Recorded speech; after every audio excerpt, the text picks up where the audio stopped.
madaxweynaha dawladda Masar Cabdifataax al-Siisi ayaa sheegay in dawladdiisu ay dariiqa wada hadalka u marayso xiisada biyo xidhanka Itoobiya si Masar ay u soo dhacsatay qaybtii ay ka lahayd nacfiga biyaha wabiga Nile-ka.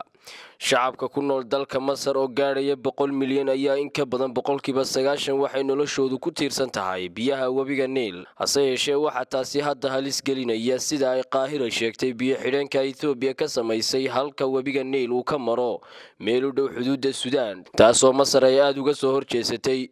wasiirka biyaha ee dalka Itoobiya ayaa 15kii bishan Julaay sheegay in Addis Ababa ay bilowday buuxinta biyo xidhanka maalin kadib markii uu burburay dawladaha Masar iyo Suudaan.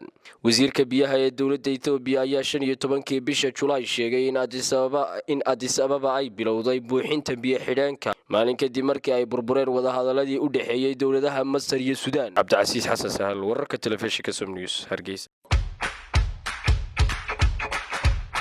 BC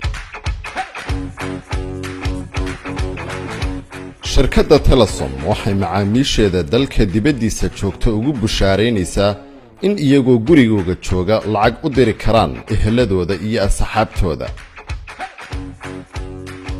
abka BC waxaad si fudud lacag ugu diri kartaa adigoo gurigaaga jooga.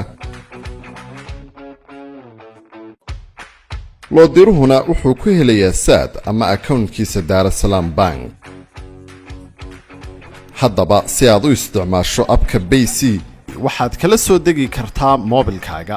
BC si fudud lacag ugu dir adigoo gurigaaga jooga. Payc